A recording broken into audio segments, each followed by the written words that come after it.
Greetings from South Africa, everybody. Welcome to our very first edition of Velospitty. That's our speed talk program where we highlight youth races, motorcycle races, motocross, road racing, speedway, whatever. This program was an initiative of a group that we created called Youth Force Racing, a group that originated as a result of a discussion between myself and my good friend Stuart Stoppard over in Scotland. So 2 months ago, we created the group, and it quickly shifted into fifth gear, I'd say. But in any case, here we have our first two guests, all the way from Denmark, the two Freds. We have Freddie Bartlett and Frederik Rahn Stampe. Hi, guys. Hi, hello. All right. Tell us where you are and what you're doing there. Today we're at the Danish Championship in Esbjerg in Denmark. And you're going to ride in that 85cc class, right? Yeah, it's our first race on the 85. For both of you? Yeah, both of us. And how do you feel about that? I'm excited. Yeah, I'm excited as well. It's going to be fun. Yeah. And how long time have you had preparation on the 85cc bikes? I started December 2019. Started there and then worked my way up. Yeah. All right, and you, Freddie? Yeah. I started after the 65 season. All right, and was it quick to adjust to the bigger bike? Yeah, but it took some time. But now I feel really comfortable. Well, I've got a video that shows you guys on the 85 bikes. So let us play that for the viewers, and they'll see how you've adapted to the bike.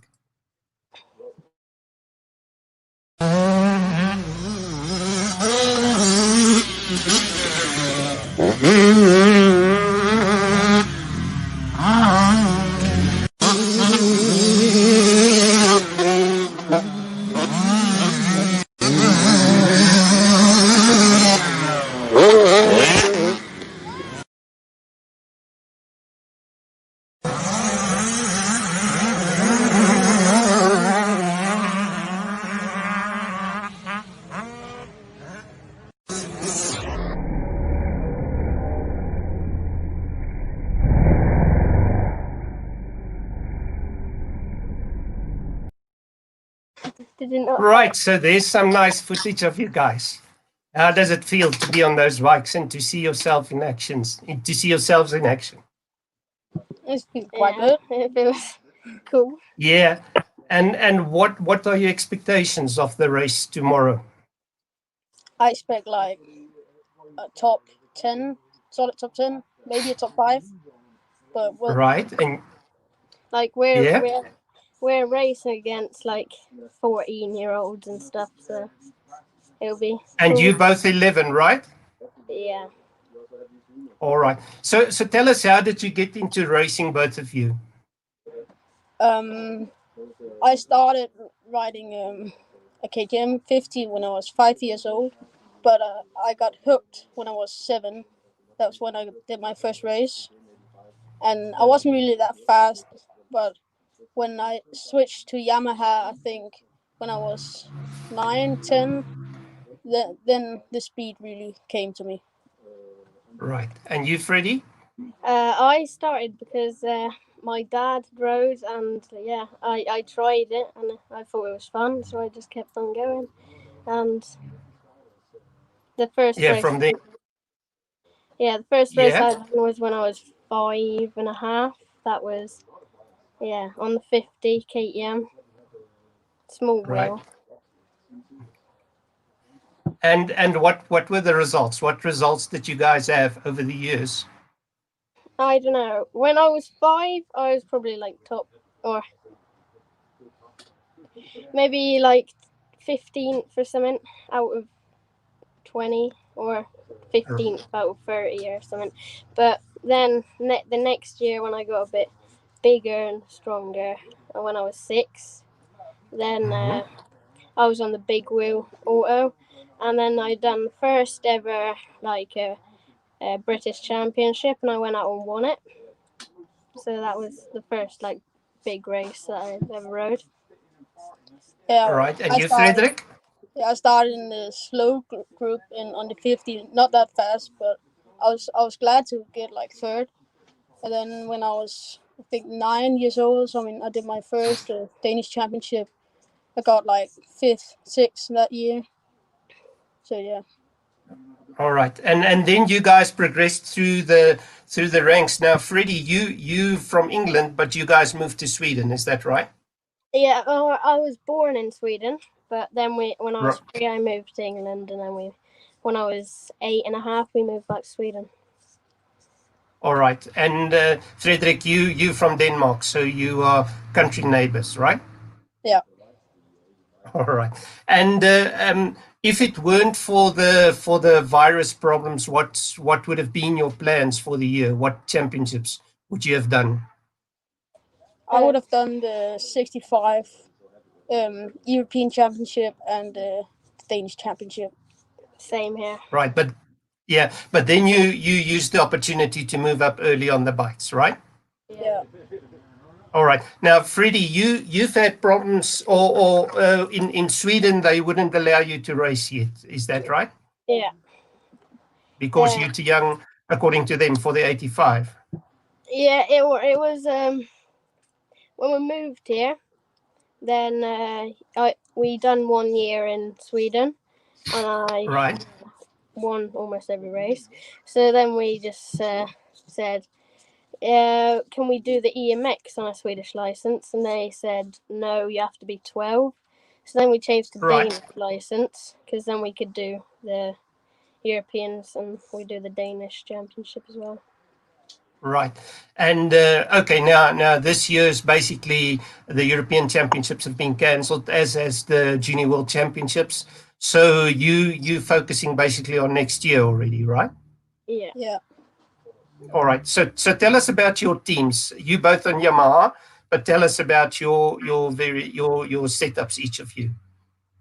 Yeah, my setup is from ECMX, and we got MX Tech suspension on, and we got some GYTR kits on, and that's all right. And Freddie, you with the Blue Crew with the Blue Crew program, right? Yeah. I won that, so I'll ride for Yamaha Europe, and we ride for a team in Sweden, Roden Gorge Racing, but we haven't signed with them yet, but we still get a little bit of help. And I'm sponsored by RG3 and GYTR, and we have R&R as well. All right. Now, with the Blue Crew, obviously there was a big race with the Yamaha Blue Crew program last year on the 65s. You rode at Assen. It was before the Motocross of Nations, which was a huge event. So tell us about your experiences there. Yeah, I qualified 5, I think, and I was quite nervous at the start, and I didn't really expect that much. I expected top 5, but at the first turn I crashed, and I thought all hope was lost. But then I just rode my race, and when they took me out, then they said, "Are you number 80?" And I said, "Yeah, you're podium." I was like, "What?" Oh. I thought I was 7th or something. I didn't realize I was 3rd. So that was a huge experience. And you, Freddie? And for me, yeah. So I was 4th in qualifying, I think, and then I went out in the race and I was last out of the start, but I had the quite far to the inside, so then I hit the inside and went past loads of people, and then I was I think I was 5th in the beginning, and then I passed some people and the leader crashed. So, and then, yeah, and so I was second for like the rest of the race. All right. And that track was really gnarly. It was rough, right? Yeah, It was really rough. it was A like deep sand track. I mean, Yeah. those ruts are deeper than what your tank is almost, right? yeah. And you guys were lucky because the big rain came right just after you had finished your race. Yeah, yeah, I think it started raining when we got in, and the 85s were just about to go out. It started raining. yeah. Then Right. just keep on going. Yeah, and it didn't stop Yeah. till, like the day after afternoon. Right. And how was the experience for you? Because obviously that was in conjunction with the Motocross of Nations, which is the biggest event on the motocross calendar for the year. So how was it to view that from close up? Actually, as part of the program almost. Yeah, it was quite. It was a big experience to ride the big names, to see the big names, like Right. really close. Yeah, Right. and there were so many people, so it was a really good experience. Yeah, I mean, even the King of Holland went there, right? Yeah, I mean, it's even, not always that the king goes to watch motocross. no, that's not always. The Netherlands is a special country. The whole Yeah. country is like motocross. It's not the same in Yeah. Denmark. Yeah, you guys there, it's more of a peripheral sport, right? It's the sport is not one of the mainline sports over there. In Sweden, it's just like hockey, football. That's Yeah, same in Denmark. Right. So you have to like kind of fight for recognition. Now, speaking of that, what has it done for the sport where you have now a couple of Danish and Swedish riders like Thomas Kier Olsen, Anton Gohl, Swedish and Danish riders that are coming to the fore on the world front? Has that advanced the sport for you guys in the countries? No, I don't think so. Not that much, but it helps a little bit. There is some big names from Denmark and Sweden. Yeah. Because you have Bo Dam, you have Glenn Meyer, Alvin Ostlund. There's quite a few riders that are either in the World Championships or in the European Championships that feature, right? Yeah. All right. And now you guys are very lucky because with the Yamaha program, you have a very close relationship with Brian Jorgensen. He's a former top GP rider. He has a son that also rides. And tell us about what it's like working with him. It's quite good. He's a special trainer. He's really good with the technique and stuff like that, and he's just a good training. He makes a good program, and he's just a good guy. Yeah. So Yeah. you have some practice with him sometimes, and yeah. Yeah. He's not like any other trainers, because all the other trainers they don't really like want to make you good. They just like teach you. Yeah, there I've got some pictures of you with Brian's son, right? Yeah. And what is it? He's also riding now, right? Sean is his name. Yeah. He's Right. riding. All right. And now from there, you guys now work with Brian, and his objective with you is to push more Danish riders, and also he's part of the official Yamaha program. So his objective is to push more Scandinavian riders and particularly so Yamaha riders onto the world scene. Is that right? Yeah, that's right. All right. Now I've got some interesting video clips. Frederik, you did an intro for us for our youth force group. It was quite creative. Let's just play that and see what that's like. Hi guys, my name is Frederik Stampe. I'm 11 years old and I'm a professional school rider.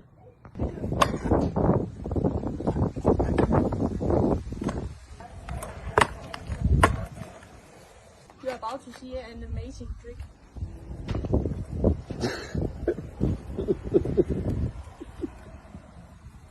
just kidding. I'm actually a motocross rider. I ride 85cc for ECMX and Yamaha.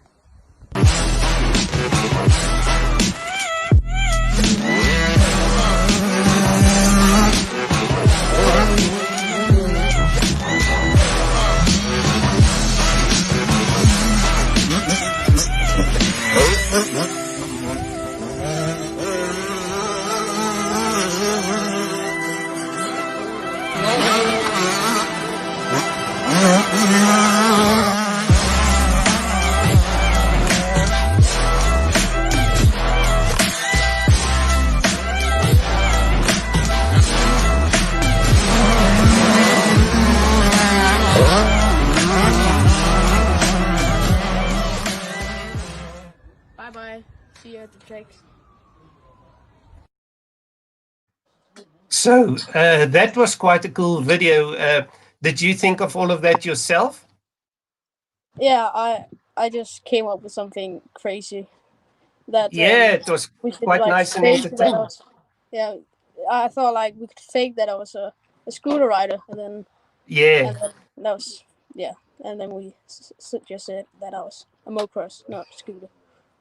right. And Freddie, you also have a video which was your greatest moments, where you think of your Yamaha Blue Crew title or winning the Blue Crew award.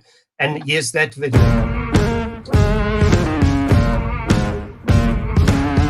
Hi, my name is Freddie Bartlett and I'm 11 years old.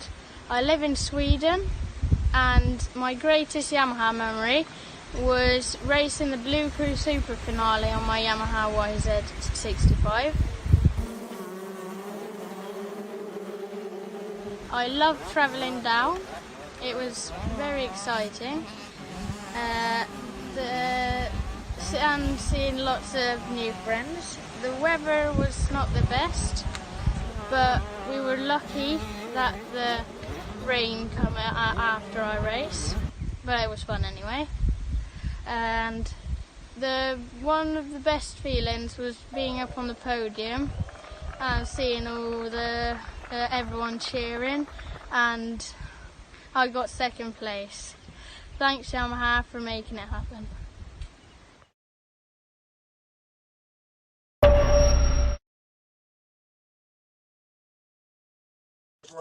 So that was quite a cool video as well. Now, both of you are very active on social media, right? On Facebook. You have a Facebook page each, and you have Instagram as well. Is that right? Yeah. All right. I'll put your details below so that people know where to look for you and to follow you. And how important do you think it is for riders to have contact with their fans and people following them through places like Facebook and Instagram? I think it's very important because then you give them motivation, and then people know more about you. And then one day there could maybe be one for Yamaha or something like that watch your page. Then they want to sign a contract or make a deal or something. Yeah, and then people want to follow you through your career and stuff. So yeah, right. It's important to have a social media. And you can get a lot of help through social media. Yeah, and I mean there are riders that are very, very active YouTube channels with many followers and regular videos that they put out. You know, are you guys following any of those riders? Yeah. I'm watching Danger Boy Deegan a lot. He's good. We have a channel, but it's just like vlogs and stuff that when we're riding and stuff. But.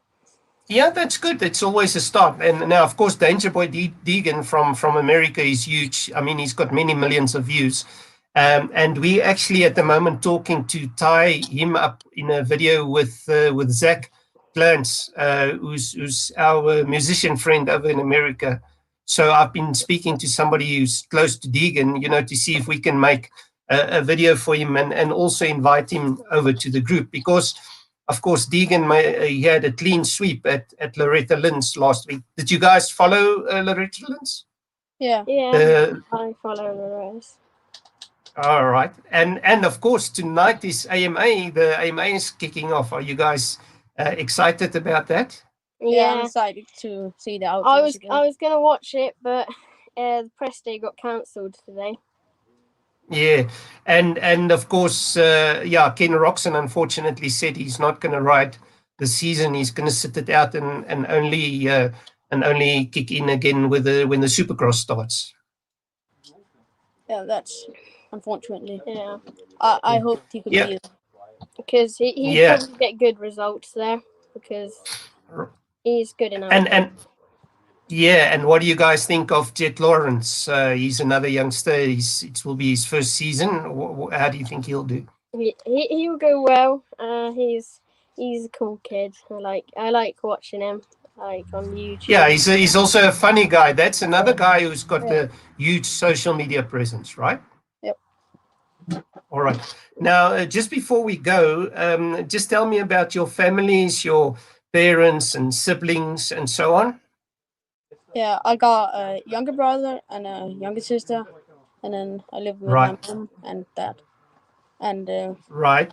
my dad is basically the one that's doing all this possible, so I'm going to thank him a lot. Right. He was the one that started all this journey.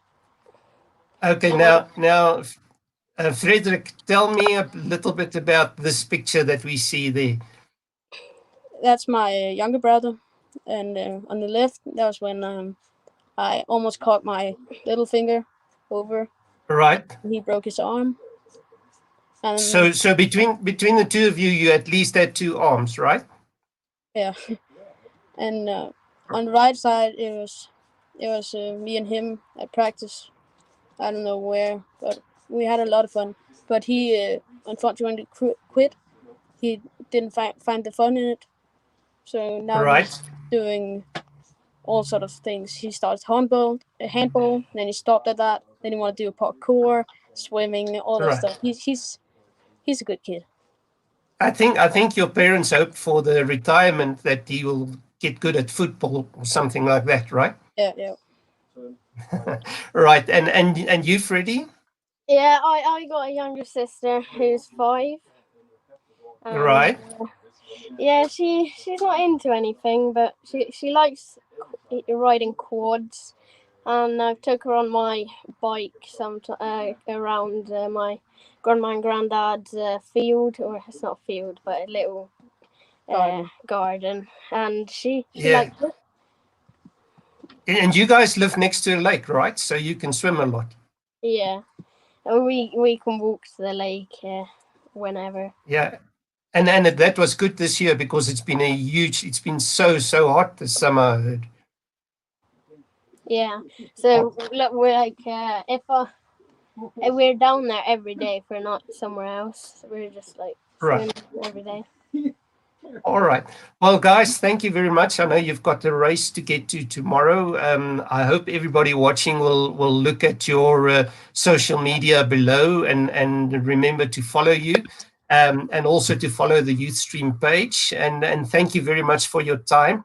And good luck for the race tomorrow. We'll surely report on that. Thank you. Okay, guys. Bye-bye. Bye-bye. Bye.